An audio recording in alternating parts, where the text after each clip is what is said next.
Descarado won the Caulfield Cup Big A. American Trevian. Hello and welcome to your daily bite of the Victorian Spring Racing Carnival as we continue our look at the richest weight for age race in the Southern Hemisphere, Saturday's $3 million Tats Cox Plate. This is Helmet, the $20 million colt owned by Sheikh Mohammed's Darley. This strapping chestnut 3-year-old is the favourite for the Cox Plate, thanks to his scintillating win in the Group 1 Caulfield Guineas last start. Now meet Sincero. He costs just $8,000 as a yearling. And while it's fair to say he's worth plenty more than that now, this 4-year-old gelding would have been considered highly unlikely to have ever crossed paths with a horse like Helmet. But that's what the Cox Plate does. It brings horses, owners and trainers from all different backgrounds together for a crack at a race that can change lives. So you think first? I've been to 5 of the last 6 Cox Plates, so it's a bit of a buzz to be on the other side of the fence. Steve Farley is a knockabout trainer from Wyong and country New South Wales. And with Sincero, he's taking on the Sheikh. Together, they won their first Group 1 in the Stradbroke Handicap in Brisbane. And since then, another Group 1 has followed in the George Main Stakes in Sydney. Now Sincero is in as an outside chance in the plate, and Steve is enjoying the experience of a lifetime. He's done very, very well. Couldn't be more happy with him last week. He's come through all his work very, very good. He looks sensational in himself. His blood come back perfect last week, so we just got, hopefully this week can we tick the boxes. Steve owes his association with Sincero to the gelding's humble half-brother, Zarzus, winner of 4 restricted races in 34 starts. He actually trained his half-brother called Zarzus out of the Mare Yours As Always, and a few of the owners spotted this horse. He was purchased at the English Classic Sales in Sydney for a measly $8,000, and just goes to show that any people out there can get into racing for a small purchase. Christmas time last year we knocked back a $1 million offer. It was $1 million for the horse and $100,000 for myself, so he's been well sought after, but thank God for the owners that they've kept him. Win or lose on Saturday, Sincero and Steve Farley will be around together for a good while yet.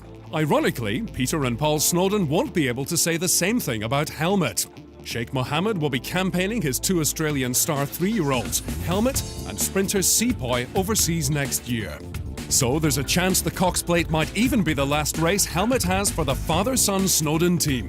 It's something that's got to be spoken about after spring. Obviously, Sheikh Mohammed's coming over, and we already spoke about that when Dad went over in July. We're doing our job because that's what we're to do, it's to produce these horses and to get them on the world stage, and hopefully they can retire to stud and be top stallions. The Darley team are humble and conservative, but they are finding it hard to mask their confidence, even though Helmet has drawn wide in barrier 11.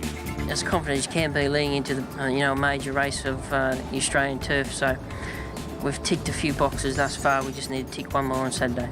He's got the tactical speed to be somewhere on the speed, but it all determines sort of how fast they're going out straight the first time, and where Kieran can envision him seeing himself there. So maybe outside the leader, 3 might be 1-1. Who knows?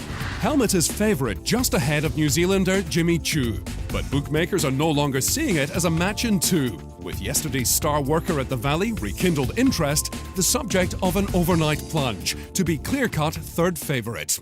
And the other big news today was the Geelong Cup, with the favourite, the Lloyd Williams Melbourne Cup hopeful Tanby.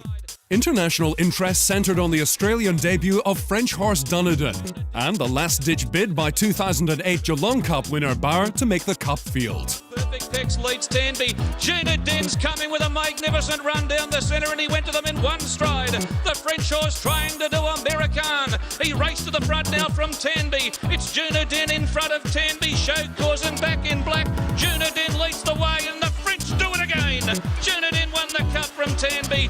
And what about Bauer? He was brave late. It's been a long plan, hasn't it, Bob McHale, to get here? It's been probably 4 or 5 months in the making, yeah. And the idea was, when they first got in touch with me, was to come here fit, run in Geelong Cup and straight into the next 2 weeks. Yes. McHale, a disciple of Alain, and just following the Masters' plans of last year. Exactly, why not? And on that note, our time is up. But we'll be back tomorrow for another bite from the Victorian Spring Racing Carnival.